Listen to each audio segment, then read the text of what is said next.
हम एक मजदूर के लड़के हैं। उनका शुरू से यही रहा है कि ये कर रहा है तो सही कर रहा है। एक पार्टी ने सर्वे कराया था, पार्टी का नाम लेना नहीं चाहेंगे हम। उनके सर्वे में बताया था कि मात्र 1250 परिवार के लोग ही बिहार के सिस्टम में विधायक मंत्री बने हुए हैं। और आपको आज इस पॉडकास्ट में कह रहे हैं कि दूसरा जयराम महतो बनने का काम विवेक रंजन करेगा। सब में जातिवाद कुट के भरा हुआ है। पोस्टर चिपकाना, दरी बिछाना, झंडा ढोने के अलावा युवा को कोई दूसरा काम किसी भी पार्टी में नहीं दिया जाता है, क्योंकि गरीब के दर्द, मजदूर के दर्द मजदूर का बेटा ही समझ सकता है, इसके अलावा कोई नहीं समझ सकता है। आज हमारे साथ एक ऐसे व्यक्ति जुड़े हुए हैं जो डॉक्टर भी हैं और अभी राजनीति के मैदान में भी कूद पड़े हैं, और ना ही किसी पार्टी के साथ ना ही इनका बैकग्राउंड रहा है राजनीति का। तो हमारे साथ है डॉक्टर विवेक रंजन जी। कैसे हैं भाई? अच्छे हैं, बढ़िया है एकदम। इतनी कम उम्र में पहले तो डॉक्टर बन गए आप भाई, इसके लिए बहुत बहुत बधाई। हम एक प्रैक्टिशनर हैं और हमारी डिग्री जो है CMS ED किए हुए हैं हम, और प्रैक्टिशनर की ही डिग्री है। हाँ। और हम जो अस्पताल चलाते हैं एज ए डायरेक्टर चलाते हैं। अच्छा। इसमें 5 डॉक्टरों की पैनल बनाए हुए हैं हम, 5 डॉक्टरों की टीम है जो वर्क करती है और सभी सेवा भाव से वर्क करते हैं। इतनी कम उम्र में इतना कुछ? अब उम्र मायने नहीं रखता है। अभी आप अपने इंडिया में तो ऐसे ही भी टैलेंट का उम्र कम होते जा रहा है। सही है में। तो दूसरी चीज़, उम्र मायने नहीं रखता। अगर आपके अंदर किसी चीज़ को करने का जुनून है हाँ। तो हमने सोचा कि हम कर सकते हैं और हम लगे तो ऊपर वाला भी हमारा साथ दिए और काफ़ी अच्छा सेवा प्रदान करते आ रहे हैं। और राजनीतिक के फील्ड में जो आप बोले हैं, राजनीति के फील्ड में भी हम उतरे तो हमारा कोई राजनीतिक बैकग्राउंड नहीं। ना हमारे पापा जी विधायक हैं और ना हमारे भैया राजनीति में है। मतलब कोई नहीं है, कोई राजनीति में नहीं, दूर दूर तक राजनीति से कोई ताल्लुक हमारे परिवार में नहीं है। फिर भी हम राजनीति में आए और अपार समर्थन भी मिल रहा है। तो ये डॉक्टर से नेता बनने का सफ़र कैसे शुरू हुआ? दिमाग में कैसे आया ये बात आपके? दिमाग में इसलिए आया कि हम जब डॉक्टर बने, जब हम अस्पताल खोले, उस टाइम भी हमारे जो अगेंस्ट लोग थे वो कह रहे थे कि इससे नहीं होगा। अगेंस्ट जो भी हमारे ना होता है कि एक समाज में टांग खींचने वाले है ही सबके। आप आगे विरोधी नहीं होना चाहिए। नहीं, आप आगे बढ़िए, विरोधी नहीं हो तो फिर आगे बढ़ ही नहीं सकते हैं आप। विरोध कभी होना जरूरी है। तो जब हम देखे कि नहीं होगा तो वो जब हम कर लिए, अब जब जनता का सेवा करने लगे तो हम देखे, हम जब अस्पताल चालू किए ना तो हम कैंप बहुत सारा करते थे। शुरू से हम बहुत कैंप, फ्री इलाज का कैंप, हाँ फ्री इलाज का कैंप करते आते थे। तो जब हम ग्राउंड में जाते थे तो देखते थे कि नेता कहाँ सोया हुआ है। नेताओं का काम हम कर रहे हैं, कैंप लगाने का काम नेताओं का होता है, वो काम हम कर रहे हैं। तो हमें लगा कि हमें पॉलिटिक्स में भी जाना चाहिए। जब हम पॉलिटिक्स में इन किए तो देखे कि नेता जो है वोट लेने के बाद केवल काम पे ध्यान देते हैं। जो भी नेता हैं, किसी भी पार्टी के नेता हैं, कैसा काम? उनको लगता है कि हम रोड बनवा देंगे, काम करा देंगे तो हम नेता हो जाएंगे। लेकिन ग्राउंड पे इसका परिभाषा कुछ अलग है। ग्राउंड पे नेता बनने का परिभाषा, आप जब तक जनता के बीच नहीं जाइएगा आप नेता नहीं बन सकते। नहीं बनेगा। अगर कोई शादी विवाह में आपको निमंत्रण देता है तो बड़ी हर्षोल्लास के साथ निमंत्रण देता है कि विधायक जी चाहे फलाना जी हमारे यहाँ आएंगे। अगर उसकी मनोबल टूटती है तो समझिए कि आप नेता नहीं हैं। क्योंकि नेता का ये परिभाषा होना चाहिए कि हर छोटे बड़े लोग के पास जाना नेता का मतलब होना चाहिए। क्योंकि वोट के समय तो आप जाते ही हैं ना, उनके जाते ही हैं। अब एक चीज़ बताइए, 15 दिन में आप पूरा विधानसभा घूम लेते हैं इलेक्शन के समय। हाँ। अब पूरे 5 साल में अगर आप विधानसभा में कहीं दिखाई नहीं दे रहे हैं, फिर ये क्या नेतागिरी है? आप क्या जनता का सेवक हैं? चुनाव के समय कहिए कि हम जनता के बेटा हैं, जनता के सेवक हैं, नौकर हैं हम यहाँ के लोकल हैं, या बहुत सारे प्रोपेगेंडा चुनाव में कंडे अपनाए जाते हैं। लेकिन चुनाव बीतते जनता के ना बेटा दिखाई देता है ना वो नेता दिखाई देता है।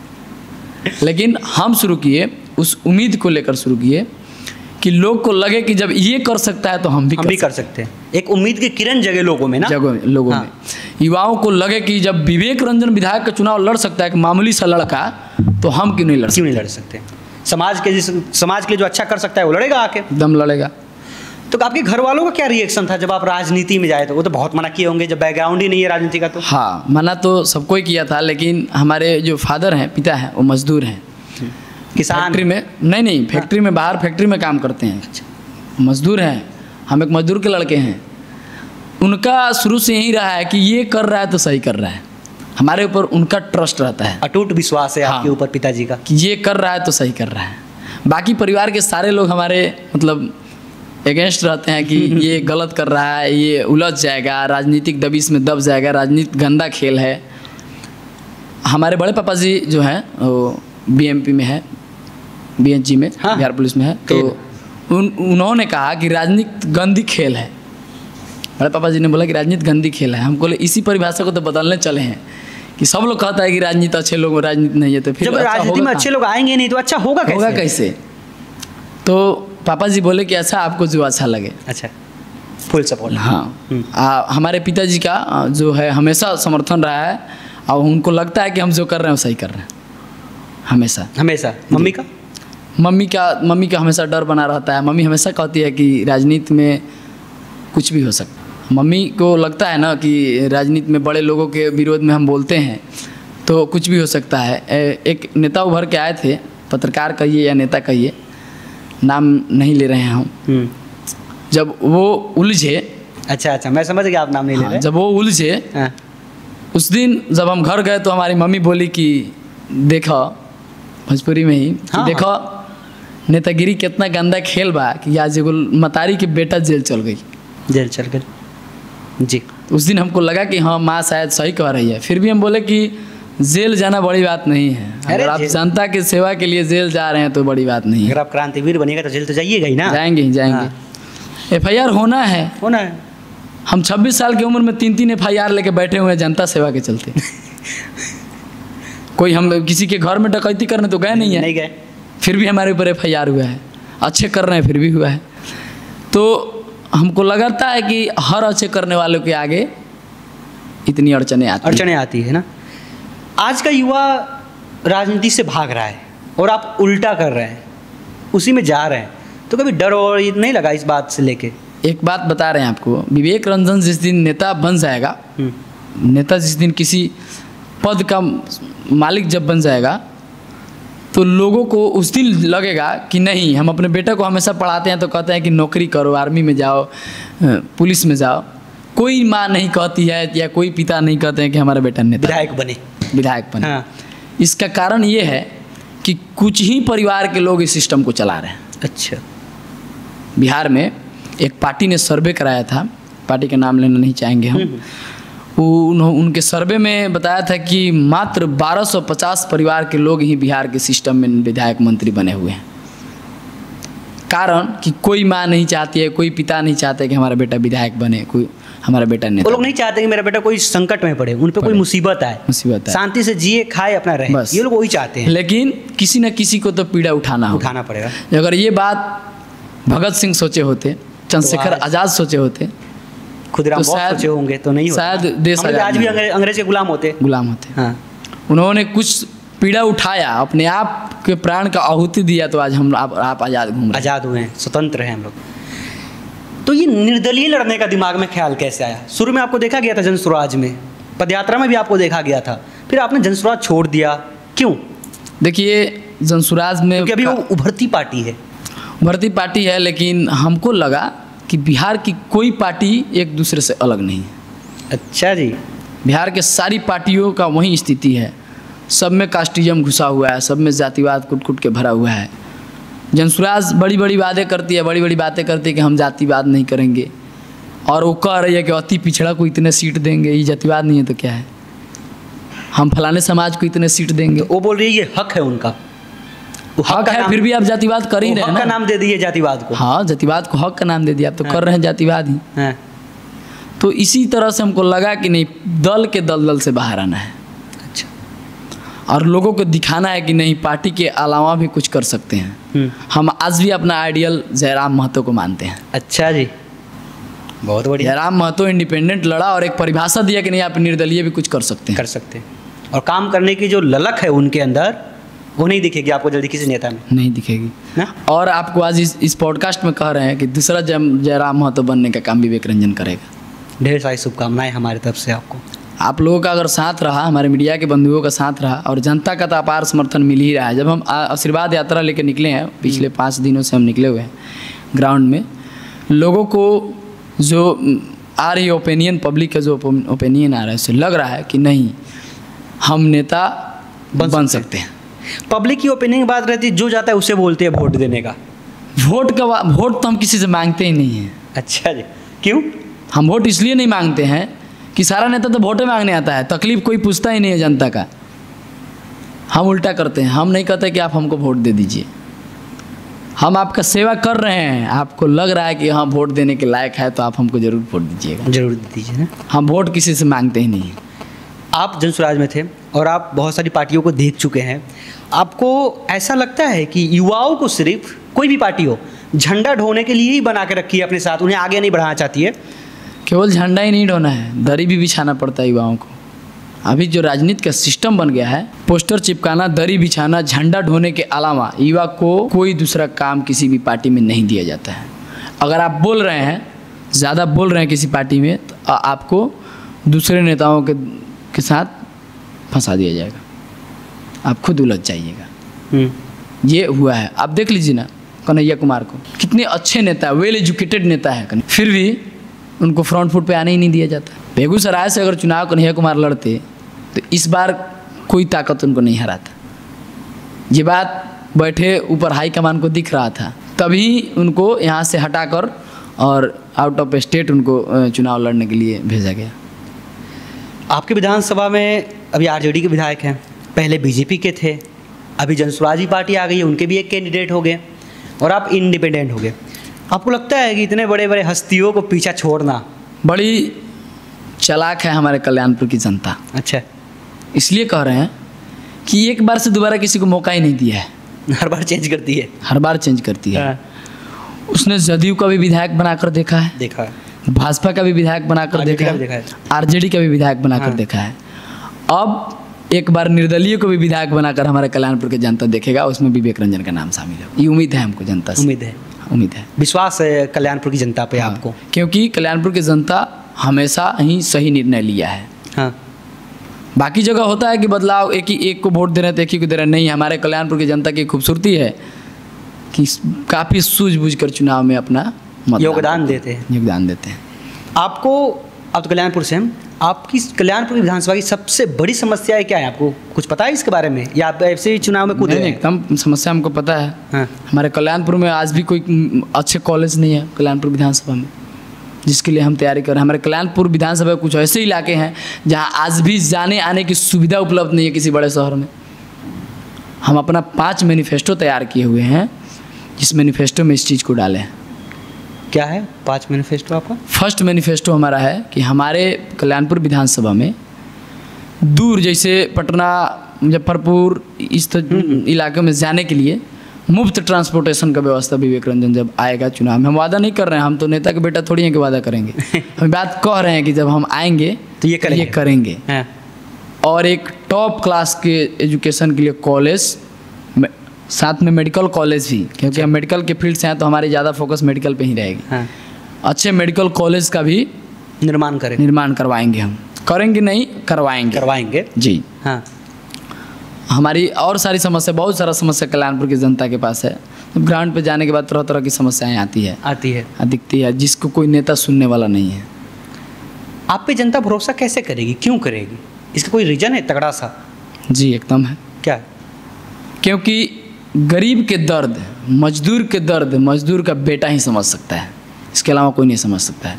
विधायक का बेटा नहीं समझ सकता। तो सबको ही बहता है, सबको चुनाव से पहले सबको ही बोलता है हमें तो हर दर्द समझे नहीं जी। वो नेता बोलता है। हाँ। ये गरीब का बेटा बोल रहा है। हम आपको पहले ही बताया है कि हमारी कोई राजनीतिक बैकग्राउंड नहीं है कि हम नेता की तरह वादा करके आज चले जाएंगे आपके यहाँ इस स्टूडियो से। नहीं, ये गरीब का बेटा बोल रहा है। आज भी हम आपको बता रहे हैं, हम 4 व्हीलर से घूमते हैं, वो हमारे बाप खरीद के नहीं दिए हैं। हम किसी मित्र के द्वारा हमको प्रमोट किया जाता है कि हाँ विवेक जी अच्छे कर रहे हैं तो इनके लिए हम खड़े हैं, देते हैं। हाँ, लोगों को लगता है कि पैसा बहुत है विवेक रंजन के पास। नहीं, हम तो गरीब के बेटे, हमको पैसा कहाँ से आने गया। हम तो जनता के पैसा से ही चुनाव लड़ने का सोचे हैं। जनता ही हमको चुनाव लड़ाएगा। हम जनता के लिए कर रहे हैं तो अब से लिया कि जनता हमारे लिए भी करेगी। करती है, कर रही है विवेक रंजन के लिए, तभी विवेक रंजन चल रहा है। तो कहाँ चलता? नहीं तो कहाँ से चलता? हमारे जैसे लड़का तो अभी खेल रहा है, 25-26 साल की उम्र का पता ही नहीं है। कितने लोग तो ऐसे भी जिन्हें पता नहीं है मुझे करना क्या है, करना क्या है। आप समझिए कि हम इतनी बड़ी कदम उठा लिए किसके दम पे, जनता के दम पे। इसलिए हमको भरोसा है कि जनता हमारे ऊपर भरोसा करेगी। ये हमारा भरोसा है कि जनता हमारे ऊपर भरोसा करेगी। चुनाव लड़ रहे हैं, नेता बनेंगे ही, अब इसके बाद आप अगर हार जाते हैं तो अगले 5 साल के लिए आप क्या कीजिएगा? हम जनता में देखिएगा कि आदमी गायब हो जाएगा। हारे या जीते, हाँ। सारे चैनलों पे, जितने चैनल पे हम इस इंटरव्यू को दिए हैं, अपने बाइट को रखे हैं, सब पे बोले हैं चुनाव हारे या जीते आज भी जनता के साथ हैं और कल भी जनता के साथ रहेंगे। इसलिए बता रहे हैं हाँ। कि जब हम चुनाव की तैयारी नहीं कर रहे थे तब भी जनता के साथ थे। हमारे अंदर एक ललक है कि जनता के बीच रहकर जनता का मदद करने का। अच्छा। और जिसके अंदर ललक होता है ना, पैसा नहीं भी होगा ना तो वो मदद करना शुरू कर देगा। कितना में बिकिएगा जब आपको पार्टियां ऑफर देंगी बैठने के लिए? या विवेक रंजन ताउम्र निर्दलीय लड़ते रह जाएगा, जीते या नहीं जीते, हाँ। लेकिन बिक नहीं सकता है ना। तो लोग कहते हैं ना कहीं बिक जाइएगा तो बता नहीं, लोग अभी से जान जाए तो बाद में बोलेंगे कि अच्छा सवाल किए आप। हाँ। कहा है कि राजनीति का ये एक अच्छा परिभाषा बन गया है बिक जाना। विवेक कह के जा रहा है आपके पास से कि हम जीते या नहीं जीते, आजीवन लड़ते रह जाए, जीतेंगे भी तो किसी के समर्थन करने का काम नहीं करें। इसलिए कि हम देख रहे हैं जब पार्टी आप ज्वाइन कर लिए तो आपको पार्टी की इंडिविजुअल से काम करना होगा। आप आज़ाद रह के काम नहीं कर सकते हैं। आप पार्टी के मीटिंग बचाइएगा, पार्टी के मीटिंग में जाइएगा कि जनता के बीच में रहिएगा। इसलिए विवेक किसी पार्टी के तरफ से बिकने वाला काम कभी नहीं कर सकता, नहीं बिकेगा। हमारे पिता मजदूर हैं, ये बताते हैं हरदम। हमारे पिताजी कहते हैं कि बेटा तू लड़ रहा है, जीते या नहीं जीते, किसी से 10 रुपया लेना मत तुम, किसी नेता से। अगर कोई जनता हमको चंदा दे रहा है, चंदा समझ के दे रहा है, जनता पब्लिक, वो अलग चीज़ है। अगर कोई नेता हमको फाइनेंस कर रहा है वो अलग चीज़ है, वो हमको खरीद रहा है, हायर कर रहा है हमको। हमारे पिता हमेशा इस बात को कहते हैं कि किसी का 10 रुपया किसी नेता का समर्थन नहीं लेना। क्या हो जाएगा? 5-10 लाख मिलेगा तो लॉस धो लीजिएगा, कौन देखने जा रहा है? जी नहीं, अगर वो करना रहता तो अब तक बिक चुके होते हैं। यानी कि ऑफर आ चुके हैं एकदम, हम आपको आज बता रहे हैं। हाँ, अगर वो करना रहता तो अब तक बिक चुके होते हैं।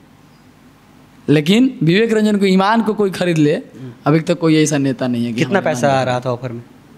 बहुत सारा, जितना से हमारा लाइफ स्टाइल चेंज हो जाता। अच्छा। फिर भी विवेक रंजन का ईमान नहीं बिका और हम धूल फाँकने चल दिए जनता के बीच। सभी पार्टियां से आई थी या किसी एक पर्सनल पार्टी से आई थी? नाम मत लीजिएगा, ऐसे पूछ रहे हैं। कृषि पर्सनल पार्टी से ही आई थी। पार्टी के जो नेताजी थे हमारे ही समाज के थे। फिर भी विवेक रंजन बोला कि नहीं, हम लड़ेंगे तो लड़ेंगे। किस टाइप का ऑफर था? बैठने के लिए या उनके पार्टी में शामिल होने के लिए? पार्टी में शामिल होने के लिए। जो हमारे पार्टी में ही शामिल हो जाओ। हाँ, आप झंडा उठाओ, मेरा चुनाव मत लड़िए। हाँ, झंडा उठाइए, पार्टी में आइए। हाँ। और आप जो चाहिएगा हम करने के लिए। वही ना, झंडा उठाइए, दरी बिछाइए, कुर्सी लगाइए। हाँ, बस इसी के लिए आइए ना। इसी के लिए आइए। इसके लिए भी अच्छा पैसा मिल रहा था आपको? हाँ, अच्छा पैसा मिला। लेकिन विवेक रंजन एक परिभाषा बन के निकला है ना, आप सोच नहीं खरीद सकते हैं। नहीं खरीद सकते किसी की भी सोच, एक गरीब किसान का भी सोच आप नहीं खरीद सकते। आपको नहीं लगता है अगर आप ये चुनाव हार जाइएगा तो अपने कैरियर का बहुत बड़ा रिस्क ले रहे हैं आप? नहीं, हम तो नीचे से उठ ही रहे हैं, तो इसमें रिस्क क्या है? अरे डरे वो जो ऊपर से गिरेगा हमारे पास खोने के लिए है ही क्या? हाँ ही क्या, हम तो नीचे से उठ ही रहे हैं।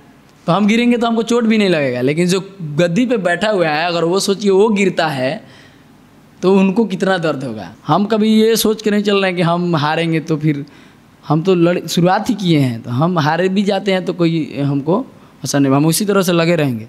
जिस तरह आज लगे हुए हैं उस तरह कल भी लगे रहेंगे। चलिए, आप कह रहे हैं कि नहीं शामिल होंगे, अगर कोई पार्टी इसी साल बोले कि मैं टिकट दूंगा, मेरे साइड आ दो, तब?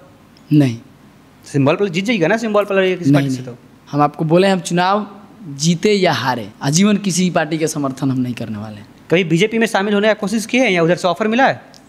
ऑफर तो बहुत सारा आया था, लेकिन हम पार्टियों से, दलों की दलदल से बाहर आ चुके थे। एक बात बताइए, जब सभी पार्टी से ऑफर आया है तो किसी पार्टी में घुसने के लिए, उसमें बढ़िया पोस्ट पे जाने के लिए वहाँ चमचागिरी और तलवे चाटने पड़ते हैं? बस वही करना है, वो करना होता है। और वही विवेक रंजन को पसंद नहीं है, मंजूर नहीं। काम वो ये सब कुछ नहीं मायने रखता है? नहीं, आप नेताजी के वफादार बने रहिए। हाँ, बस किसी एक नेता को, हर पार्टी में 2-3 गुट होते हैं। आज आपको बता रहे हैं हम कि हर पार्टी में 2-3 गुट होते हैं। अच्छा। फलाना नेता के अलग गुट होते हैं, फलाना नेता के अलग गुट होते हैं। आप किसी एक नेता के खास बने रहिएगा तभी आगे तक जाएगा, वो नेताजी के ऊपर तक पहुँच होना चाहिए तब। अच्छा, ना तो निचले स्तर के नेता को अगर खास बने हैं तो फिर अब कुछ नहीं हो सकता, खत्म हो गया। खत्म है कह रही। और एक चीज़ होगा, नेताजी के खास बने रहिएगा तो ब्लॉक में, अंचल में दलाली कमा सकते हैं आप, पार्टी के राजनीति अगर आप कर रहे हैं तो। ये आपको आज बहुत बड़ी बात कह रहे हैं, आरोप लगा रहे हैं आप जो खास है उनके। एकदम वहीं हो ही रहा है, ग्राउंड पर उतर के देखिए वहीं हो ही रहा है। ऊपर से नेताजी के साथ फोटो खिंचवा लिए या नीचे जनता को भरमा रहे हैं कि हम फलना जी के बहुत खास हैं, आपका काम करा देंगे हम। हाँ। इतना पैसा लाइए ना, यही हो ही रहा है। युवाओं को उसका माइंड डाइवर्ट कर दिया आज के नेताओं ने। पिछले जब आरजेडी की सरकार थी 15 साल, तो आपको कौन कौन सा काम लगता है कि बहुत बढ़िया हुआ है और कौन सा काम नहीं हुआ है राजद की सरकार में पिछले 15 सालों में? जब उनकी सरकार थी, 20 साल नीतीश जी की है, एनडीए की। सबसे पहले तो लालू यादव को इस कामों के लिए बधाई कि जो हम लोग को निचले स्तर से उठाकर इस जगह पे रखे, जो हम आज इस सोफे पे बैठ के बोल पा रहे हैं। हमने कभी लालू यादव का विरोध नहीं किया है, नहीं किया, कभी नहीं, क्योंकि एक परिभाषा है वो आदमी, निचले तबके को उठाकर इस जगह पे रखा है। हम उस सिस्टम के खिलाफ लड़ रहे हैं जो निचले स्तर के नेताओं ने भ्रष्ट करके रखा है, निचले नेताओं ने भ्रष्ट करके रखा है। अब देख लीजिए, किसी पार्टी में जाने के लिए आपको बताया है कि तलबे चाटना पड़ेगा। हाँ।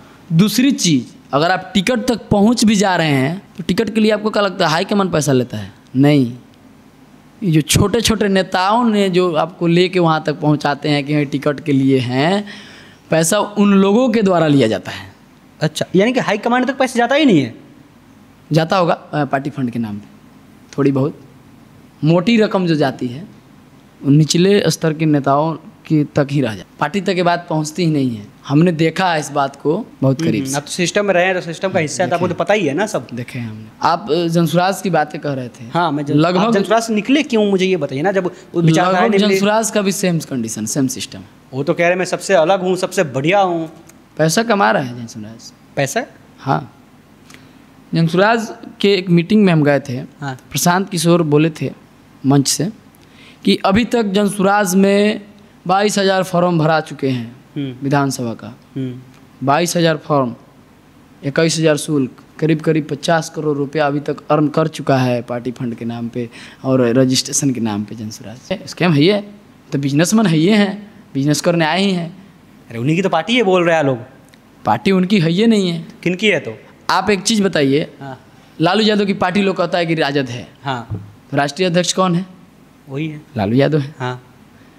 तो प्रशांत की अगर पार्टी रहती जनसुराज तो ऑब्वियसली की राष्ट्रीय अध्यक्ष प्रशांत होते। तो आपके कहने का मतलब है उदय सिंह की पार्टी है वही राष्ट्रीय अध्यक्ष है? की पार्टी। उदय सिंह इस बात को अपने मुखार बिंदु से रखे हुए हैं कि जनसुराज मेरी सोच है, जिसको प्रशांत किशोर ग्राउंड तक पहुंचा रहे हैं। कोई तथ्य है आपके पास ये बात करने का? बहुत सारी प्रूफ है। लाइव सिटीज चैनल के ज्ञानेश्वर जी का इंटरव्यू जाके देखिए, जिसपे उदय सिंह जी अपने मुंह से ही बात को रखे हैं। तो प्रशांत जी फिर प्रचार करके निकल जाएंगे क्या? प्रचार कर ही रहे हैं, फिर वहीं करते रहेंगे। वो क्या प्रशांत कहते हैं कि हम सीएम नहीं बनेंगे? क्या आप है नहीं है सीएम बनने लायक? आप तो ब्रोकर का काम कर रहे हैं ना, आप रणनीतिकार का काम कर रहे हैं। आप फंडिंग ले रहे हैं किसी से और जनता को दिग्भ्रमित कर रहे हैं। इसीलिए आप छोड़ दिए क्या पार्टी? इसलिए पार्टी छोड़े। अब इसलिए आप फैसला कोई ले ही नहीं सकते हैं। हम प्रशांत के विचारधारा से प्रभावित होकर पार्टी ज्वाइन किए थे। हम पार्टी ज्वाइन किए थे जब गांधी आश्रम भितियारवा से प्रशांत किशोर चले, तो उनकी विचारधारा हमको अच्छा लगा कि बिहार बदलने चले हैं, कुछ तो बदलेगा, टिकट भी मिलेगा तो निष्पक्ष मिलेगा, किसी फंडिंग पैसा का झंझट नहीं रहेगा। तब हम ज्वाइन किए थे जनसुराज। लेकिन लास्ट में लगा कि नहीं, ये प्रशांत की सोच नहीं है, ये किसी और की सोच है, उदय सिंह जी की सोच है। एक बात बताइए, चनपटिया विधानसभा से कंफर्म हो चुका है कि जनसुराज का प्रत्याशी कौन है? मनीष कश्यप। मनीष कश्यप। हाँ। कितना दिन पहले पार्टी ज्वाइन की है? 1 महीना भी नहीं। महज 1 महीने पहले। हाँ। आप फॉर्म वहाँ से चनपटिया विधानसभा से तो और कोई जनसुराज के नेता फॉर्म फिलअप किया होगा? हर विधानसभा से 5-6 किए फॉर्म आया है हर विधानसभा से। उन नेताओं का क्या होगा जो ग्राउंड तक 3 साल से मेहनत कर रहे हैं जनसुराज के लिए? प्रशांत किशोर से एक नेता सवाल किए थे जब हम मीटिंग में थे, हमारे ही विधानसभा के नेता थे। हाँ।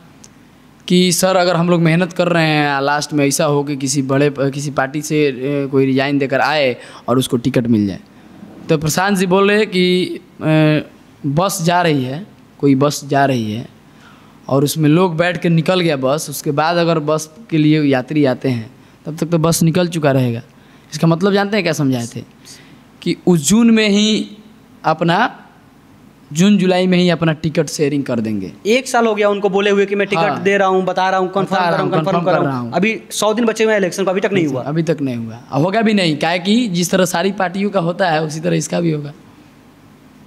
ये बड़े बड़े वादे कर रहे हैं कि हम वोटिंग कराएंगे पार्टी के अंदर, बड़े बड़े वादे कर रहे हैं कि प्रखंड स्तर पे वोटिंग होगा, जिला स्तर पे वोटिंग होगा। कुछ नहीं होगा, ऊपर से ही हायर कर लिया जाएगा।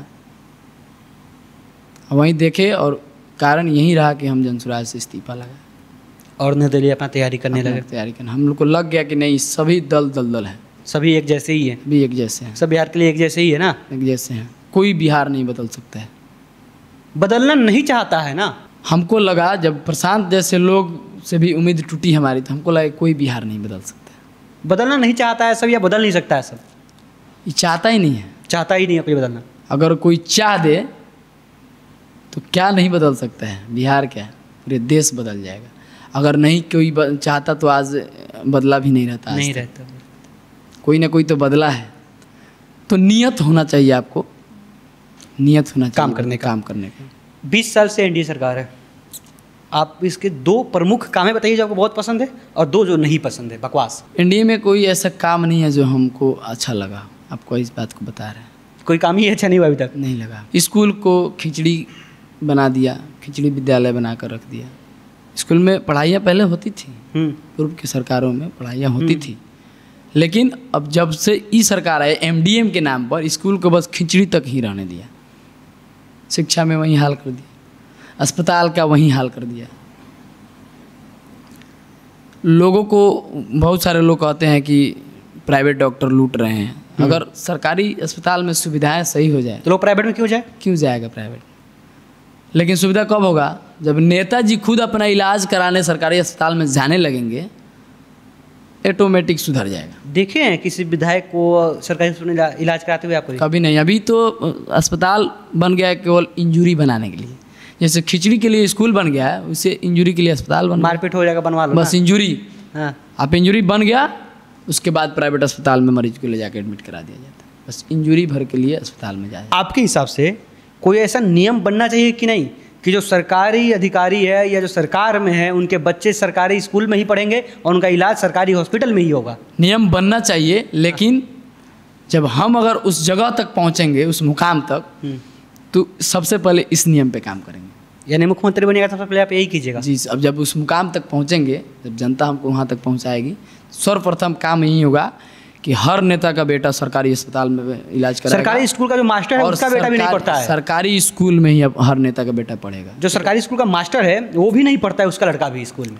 वही चीज़ ना, वही चीज़ जब सरकार इस पे ध्यान देती, जब खुद अपने परिवार के लड़के को भेजने लगती, तो टीचर का है का हैसियत कि वो अपने बच्चे को प्राइवेट में पढ़ाने लगेगा? नहीं, कभी नहीं, कभी नहीं। एक क्षेत्र में कोई नेता आता है तो इतना बदलाव हो जा रहा है 10 दिन में। पूर्व में आए थे हम लोग के प्रधानमंत्री, अब जिला का स्थिति जाके देखिएगा कितना सुंदर बन गया है। तो सोचिए ना कि सब दिन के लिए जब स्कूल जाना किसी नेता का बेटा शुरू कर दे तो स्कूल का क्या सुंदर बन जाएगा। 10 दिन के लिए आ रहे हैं तो इतना बदलाव हो जा रहा है। तो सोचिए कि अगर कोई नेता का बेटा स्कूल जाना शुरू कर दे, नेताजी अपने गाड़ी से उसको ड्रॉप करने जाने लगे बेटा को, तो सोचिए कि स्कूल कहाँ पहुँच जाएगी। लेकिन नियत ही नहीं है काम करने के नेताओं के पास बिहार के। आप जो हॉस्पिटल चलाते हैं, बहुत सारे नेता हैं जो हॉस्पिटल चलाते हैं और अब राजनीति में आ रहे हैं, आप युवा हैं, अगर कोई पेशेंट जाता है जिसको एकदम इमरजेंसी है, तो आप भी पहले फॉर्म भरवाते हैं या पहले उसका इलाज करवाते हैं या पैसा भरवाते हैं पहले? नहीं, आप हमारे अस्पताल कभी आइएगा, साफ अक्षर में लिखा हुआ है कि हम आपसे कभी जाति नहीं पूछते, केवल आपसे आपकी तकलीफ़ पूछते हैं। इसी तरह हम कभी पैसे नहीं पूछते कि आप पैसे लेकर आए कि नहीं हैं, सिर्फ आप तकलीफ़ पूछा जाता है कि आपको तकलीफ़ क्या है, और इलाज शुरू हो जाती है।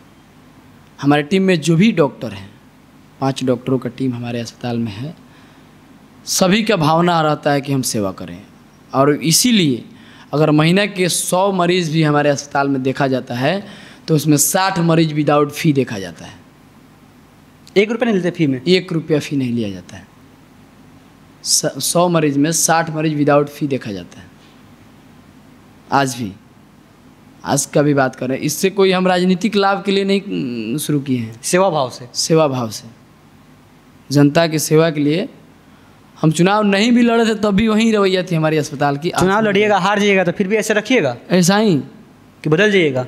कोई बदलाव नहीं, खर्चा होगा, पैसा तो डबल पैसा कोई नहीं लीजिएगा? बदलाव नहीं। पैसा खर्चा कहाँ चुनाव में होते हैं? अच्छा, टिकट खरीदने वाले को चुनाव में खर्चा होते हैं। जो टिकट खरीदेगा वो वोट खरीदने के लिए पैसा खर्चा करेगा। चुनाव में खर्चा तो पार्टी के लोग न करते हैं, टिकट खरीदते हैं।